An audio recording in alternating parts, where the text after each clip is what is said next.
Baik, anak-anak yang terkasih, jumpa kembali dalam pelajaran agama Katolik. Maka pada kesempatan kali ini Bapak mengajak kita untuk mempersiapkan buku paket. Kita akan mulai belajar dari bab 5. Nah, itulah materi semester 2 kita. Nah, untuk itu sebelumnya Bapak ingin mengucapkan selamat Paskah untuk kita semua, kepada anak-anak sekalian dimanapun berada. Semoga damai Paskah senantiasa hadir di dalam keluarga kita, di dalam diri kita masing-masing.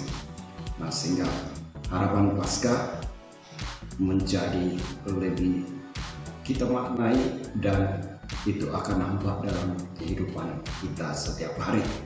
Nah, oke, kita akan mulai belajar. Tolong dipersiapkan dengan baik, disimak dengan baik sehingga penjelasan ini bisa dimengerti dan dipahami oleh anak-anak sekalian. Nah, bab 5 adalah peran teman terhadap perkembangan diri. Peran teman terhadap perkembangan diri. Namun sebelum kita masuk pada materinya, nah, Bapak mengajak kita terlebih dahulu untuk melihat peta konsep pelajaran bab 5 ini. Nah, dari peta konsep itu kita akan mengerti secara keseluruhan apa inti yang akan kita bicarakan dalam bab yang kelima.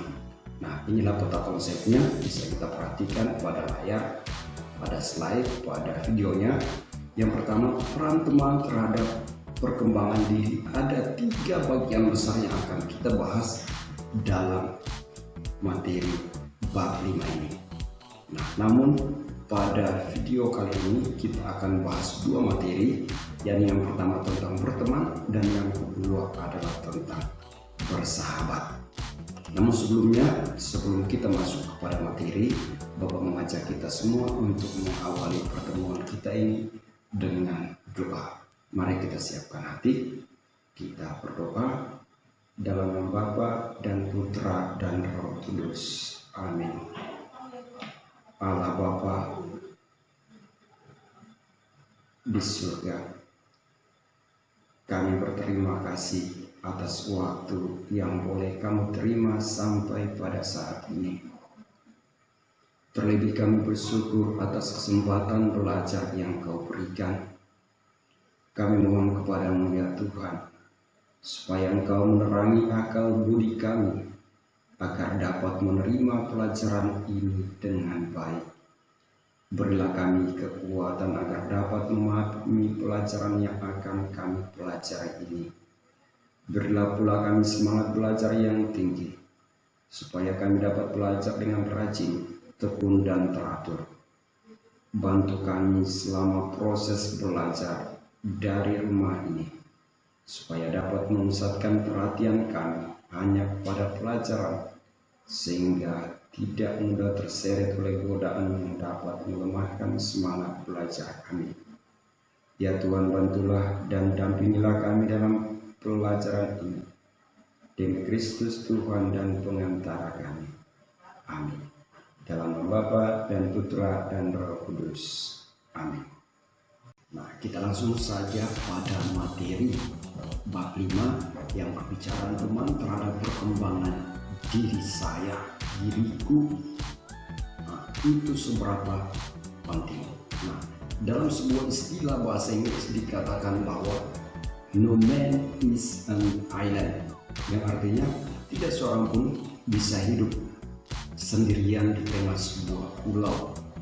Nah, hal ini juga menunjukkan bahwa kita sebagai manusia membutuhkan orang lain untuk membantu mendukung perkembangan hidup kita. Nah, untuk itu sangatlah penting seorang teman bagi perkembangan diri kita. Nah, anak-anak yang terkasih, selain kalimat no man is an island, ada juga ungkapan yang mengatakan tak kenal maka tak sayang. Di dalam kalimat tersebut terkandung pengertian bahwa seseorang yang hidup hendaknya berteman, berelasi pada sesamanya agar dapat saling mengerti dan memahami, agar dapat menimbulkan kasih sayang yang mendalam dan murni. Dengan mempelajari arti berteman, manfaat berteman, serta hal-hal yang mendukung pertemanan yang baik. Diharapkan kamu dapat mampu untuk menemukan sikap-sikap yang baik yang dibutuhkan dalam berteman, sehingga memungkinkan kamu untuk menjalin pertemanan dengan siapa saja secara baik dan senantiasa membangun relasi yang harmonis dengan semua teman. Nah, untuk mendalami lebih lanjut, kita akan melihat bagian yang pertama, yakni berteman. Pertama sekali kita akan melihat arti dari kata berteman. Berteman bisa diartikan sebagai hubungan atau relasi yang terjadi antara dua orang atau lebih. Di dalam berteman, hubungan yang terjadi biasanya hanya sebatas membangun kedekatan atau keakraban. Misalnya mengerjakan tugas bersama, bermain bola bersama, dan sebagainya. Nah, anak-anak juga bisa membandingkannya dengan Kamus Besar Bahasa Indonesia tahun 2015. Nah, di situ dijelaskan bagaimana atau apa itu arti dari teman. Nah, di sana dikatakan bahwa arti dari teman sama dengan kawan, sahabat, atau orang yang sama-sama bekerja, serta yang menjadi pelengkap. Nah, berdasarkan penjelasan dari kamus tersebut, maka arti kata teman adalah orang yang kita kenal dalam pergaulan sehari-hari.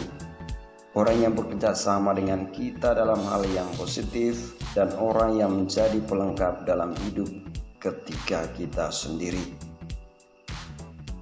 Nah, anak-anak yang terkasih, siapapun di dunia ini pasti hidup berteman dengan orang lain. Dalam hidup bersama orang lain, terutama menjalin hubungan pertemanan, banyak pengalaman yang kita petik. Baik itu pengalaman suka maupun pengalaman duka. Pengalaman suka atau pengalaman yang menggembirakan, misalnya di saat kita susah, ada teman yang menghibur dan memberi perhatian atau nasihat yang baik. Pokoknya, jika kita memiliki teman, pasti ada di antara teman yang ingin membantu dan menolong kita.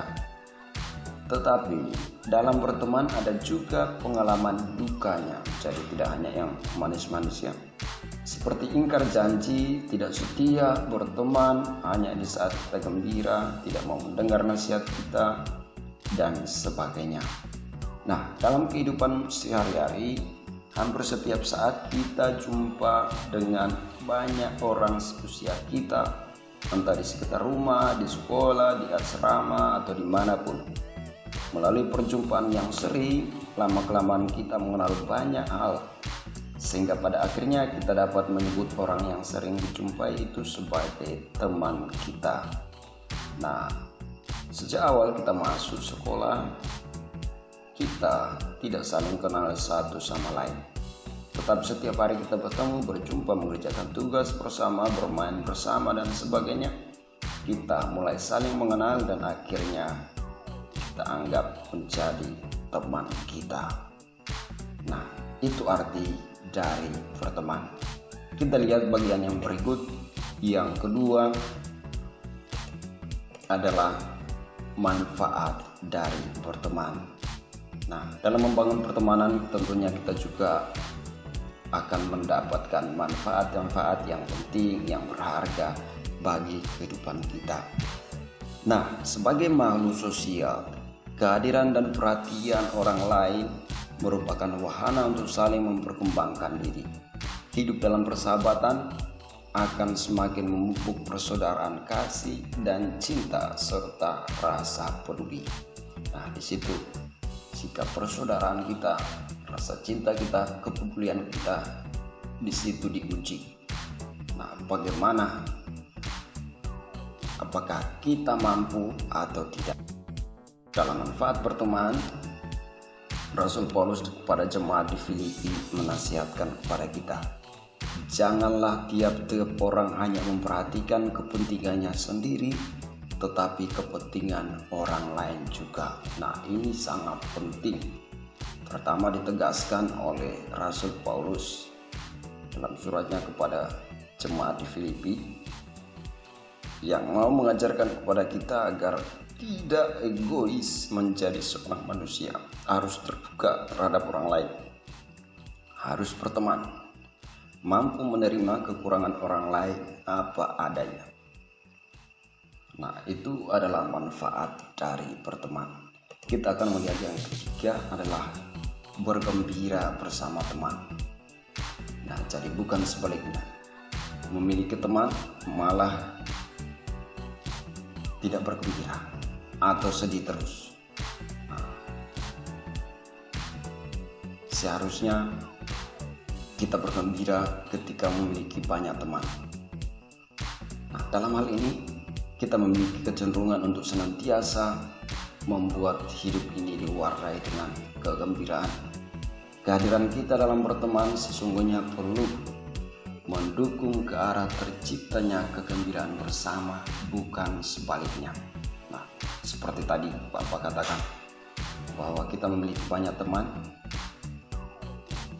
bukannya kegembiraan yang kita dapat, tetapi kesengsaraan.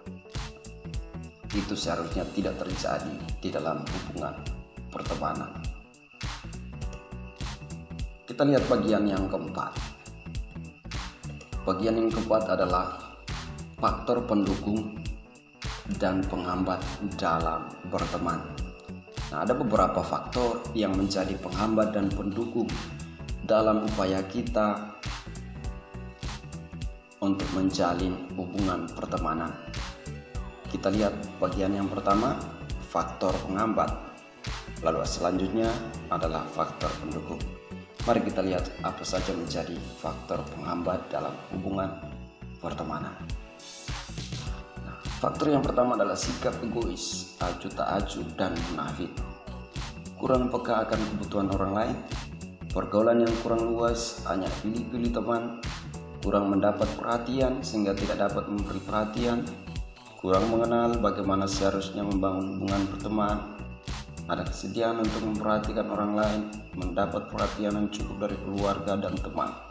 Nah, faktor-faktor ini yang menghambat terjadinya suatu hubungan pertemanan yang baik. Nah, sikap egois, kita menutup diri, egois terhadap diri kita, egois terhadap orang lain. Nah, bagaimana bisa hubungan pertemanan itu dapat berlangsung atau berjalan dengan baik apabila kita memiliki sifat egois seperti itu? Lalu acuh tak acuh, cuek dengan orang lain. Nah, tentunya orang lain juga akan menjauh. Lalu sifat munafik, tidak menunjukkan jati diri kita apa adanya. Nah, maka orang lain juga akan menjadi takut dan sebagainya untuk berteman dengan kita. Nah, kurang peka akan kebutuhan orang lain. Nah, ketika kita melihat orang lain membutuhkan sesuatu atau mengalami sesuatu masalah tutup terhadapnya. Nah, maka faktor-faktor ini, hal-hal ini yang menjadi penghambat bagi kita untuk menjalin pertemanan lebih luas kepada orang lain. Lalu yang kedua adalah faktor pendukung. Nah, faktor pendukungnya adalah tidak mementingkan diri sendiri. Nah, ini salah satu hal yang mendukung terjadinya pertemanan yang baik. Lalu yang kedua, memperhatikan kebutuhan orang lain, memiliki pergaulan yang luas, dan tidak pilih-pilih teman. Nah, pilih-pilih teman ini juga menjadi penghambat. Nah, maka untuk membantu perkembangan diri ke arah yang lebih baik, maka seharusnya hendaknya anak-anak sekalian ketika berteman jangan pilih-pilih. Nah, semua sama. Lalu yang berikut, memiliki sikap yang ramah, sopan, supel dalam pergaulan. Nah, memiliki sikap yang ramah, sopan. Nah, orang yang ramah pasti banyak teman, orang yang sopan pasti banyak teman. Nah, itulah. Selanjutnya kita lihat bagian yang kelima, bagaimana menjadi teman yang baik. Nah, menjadi teman yang baik tentunya kita harus saling menghargai, menghormati, dan peduli pada sesama, khususnya mereka yang kecil, miskin, dan tersingkir. Nah, apabila seseorang memiliki sikap menghargai, menghormati, dan peduli, maka ia akan memiliki banyak teman. Banyak orang akan suka kepadanya dan akan semakin membantu dia mendukung perkembangan pribadinya ke arah yang lebih baik. Nah, bagaimana rasanya kalau semua teman kita, semua orang menjauh dari kita? Nah, tentunya sangat sakit, ya bukan? Oke, anak-anak yang terkasih, sekarang mari kita masuk pada bagian besar yang kedua, adalah tentang bersahabat. Pertemanan adalah pergaulan biasa antar sesama. Pertemanan yang biasa tersebut jika dilakukan lebih intensif akan dapat meningkatkan dalam relasinya menjadi persahabatan. Dengan demikian dapat dikatakan bahwa relasi dengan teman tentu saja tidak sedalam relasi kita dengan sahabat. Dalam materi pelajaran kali ini, kita akan banyak mempelajari tentang arti dan manfaat persahabatan, memahami faktor-faktor yang dapat mendukung persahabatan. Dengan demikian, diharapkan nantinya anak-anak dapat mengusahakan diri untuk membina dan mengembangkan persahabatan bersama. Pada umumnya, setiap remaja ingin memiliki seorang sahabat, namun keinginan itu tidak didukung oleh pengetahuan mengenai kriteria tentang sahabat. Seringkali, kriteria seseorang sahabat hanya dipandang dari kacamata sendiri, misalnya karena teman kelas, memiliki hobi dan sifat yang sama, semarga, sekampung, dan sebagainya.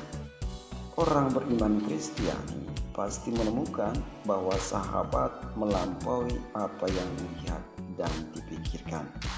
Untuk itu, mari kita lihat terlebih dahulu yang pertama, arti sahabat atau persahabatan. Persahabatan adalah hubungan antara dua orang atau lebih yang sungguh dekat. Sebuah persahabatan membutuhkan suatu perubahan sikap, tidak hanya menuntut orang lain untuk dapat menghasilkan sesuatu yang lebih baik dan lebih damai. Banyak orang memberikan pendapatnya tentang pengertian sahabat. Ada yang bilang sahabat itu adalah teman yang benar-benar dekat sampai tahu hal-hal kecil tentang kita. Ada juga yang bilang sahabat itu kalau kemana-mana selalu sama. Tetapi ada yang berpendapat bahwa sahabat itu adalah teman dalam suka dan duka, tapi tahu batas di mana suatu saat ketika teman dapat masalah, kita harus membiarkan dia mengatasi masalahnya sendiri agar teman tersebut tumbuh lebih matang dan mandiri. Setiap orang pasti membutuhkan sahabat. Seseorang sahabat lebih daripada sekedar teman, karena hanya kepada sahabatlah kita dapat membagikan segala sesuatu yang dapat bersifat pribadi yang tidak mungkin dicurahkan kepada seorang teman. Menyebut seorang sebagai sahabat tidaklah mudah, karena kadang-kadang kita tidak dapat membedakannya dengan teman. Sahabat adalah orang-orang yang bisa melihat kita dari hati ke hati, bukan karena tampang, materi, latar belakang, pendidikan, dan lain sebagainya. Sahabat adalah orang yang memberi masukan dan menerima keluh kesah kita di saat menghadapi cobaan. Seorang sahabat berarti orang yang bukan menilai sejauh apa yang dia pahami tentang kita, tetapi sedalam apa yang dipahami tentang kita dan sebaliknya. Persahabatan yang benar adalah membiarkan sahabat berkembang dan mempunyai kebebasan. Kita tidak mengikat atau melarang sahabat kita berteman dengan orang lain. Kita tidak perlu cemburu atau iri apabila sahabat kita pergi bermain dengan orang lain. Persahabatan bukan sekedar senang-senang bersama dan jalan-jalan bersama. Persahabatan yang benar tidak membuat keresahan bagi orang lain. Nah, dari sini bisa kita membedakan bagaimana seorang sahabat dengan teman. Nah, seorang teman hanya sebatas teman bermain, teman belajar bersama, dan sebagainya. Sedangkan seorang sahabat lebih dalam dan lebih jauh dari itu. Bahkan pribadi kita yang paling kecil itu diketahui oleh seorang sahabat. Yang kedua, akan kita lihat manfaat bersahabat. Melalui persahabatan yang baik dan benar, kita dapat saling belajar satu sama lain, saling berbagi suka ataupun duka. Jadi dalam persahabatan, kita didukung pribadi lepas pribadi untuk saling terbuka. Dengan demikian, kita dibantu, didukung untuk berkembang ke arah yang lebih baik. Lalu yang ketiga adalah membina dan mengembangkan persahabatan. Nah, ada beberapa faktor yang menjadi pendukung dan penghambat dalam upaya kita untuk menjalin dan membina persahabatan, antara lain sebagai berikut. Bisa adik-adik, anak-anak sekalian perhatikan pada layar, pada videonya, slide-nya. Yang pertama kita lihat adalah sikap ramah dan santun. Yang kedua, sikap kasih terhadap orang lain, sikap terbuka terhadap orang lain, sikap jujur, tidak pura-pura, tidak munafik, dan sebagainya.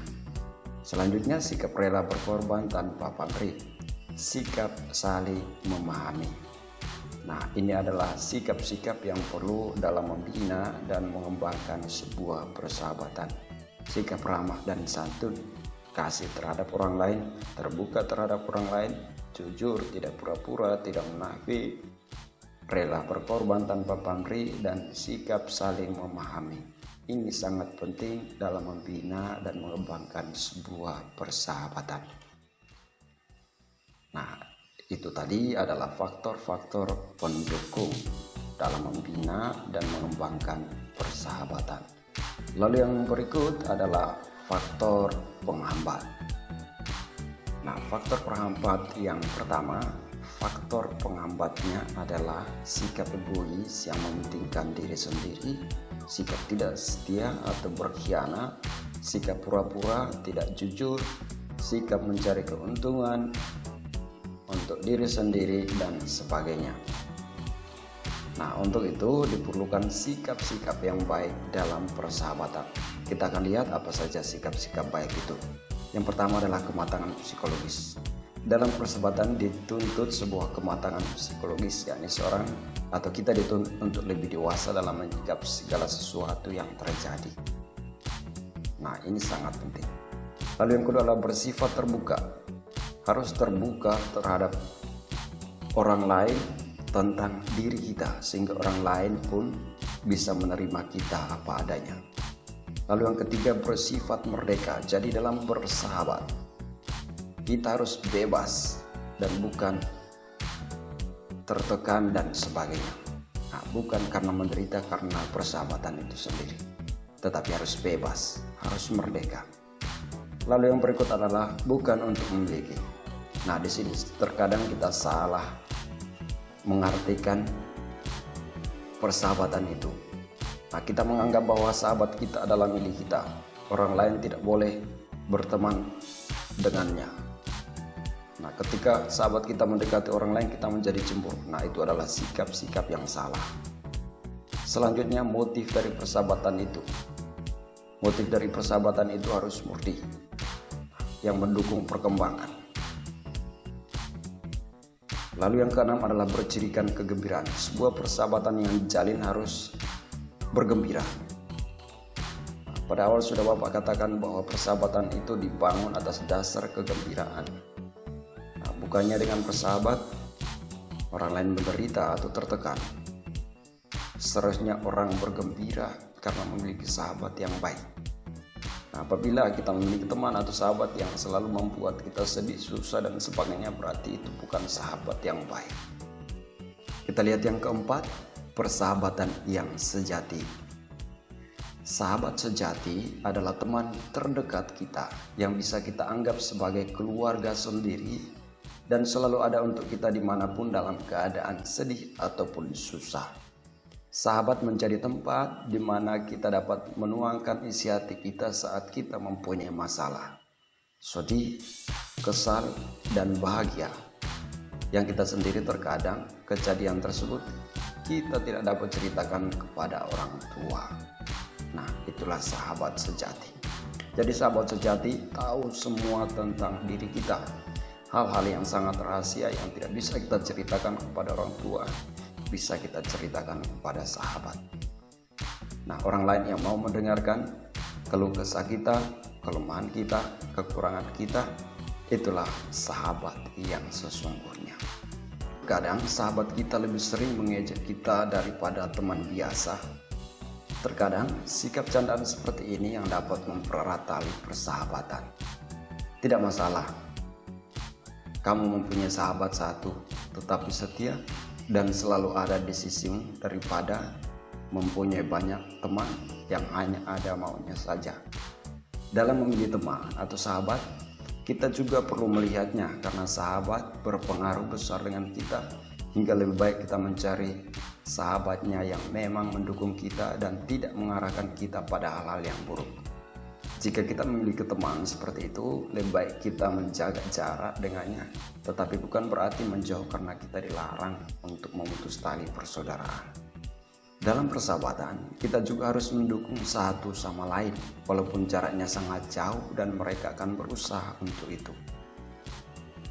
Terkadang, di saat kita salah, mereka juga mengingatkan kita bahwa perbuatan yang kita lakukan adalah salah. Janganlah mengejek dan berharap ada maunya saat kita nanti berteman.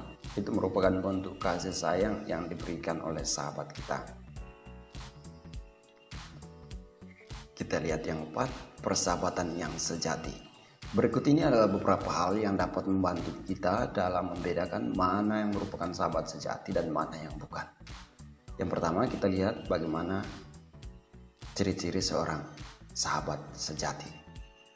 Pertama, orang tersebut menuruti kemauannya sendiri, lalu menceritakan kejelekan orang lain hanya ada dikala kita senang dan bahagia.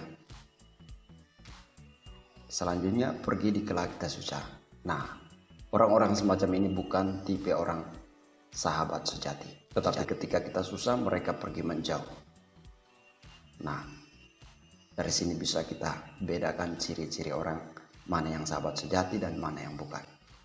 Berikut kita akan lihat orang-orang yang memiliki ciri-ciri atau merupakan sahabat sejati.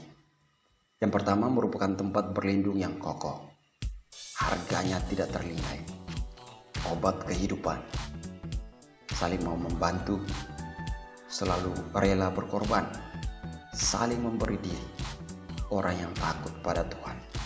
Nah, itulah ciri-ciri seorang sahabat sejati. Yang kelima, kita lihat makna dan tujuan persahabatan. Yang pertama, menerima dan memahami orang lain. Yang kedua, bersikap simpatik dan empatik. Ketiga, menghargai dan menguasai orang lain. Keempat, mendengarkan orang lain. Lalu yang berikut, bekerja sama dan berpikir positif. Nah, anak-anak yang terkasih, itulah 5 makna dan tujuan dari persahabatan.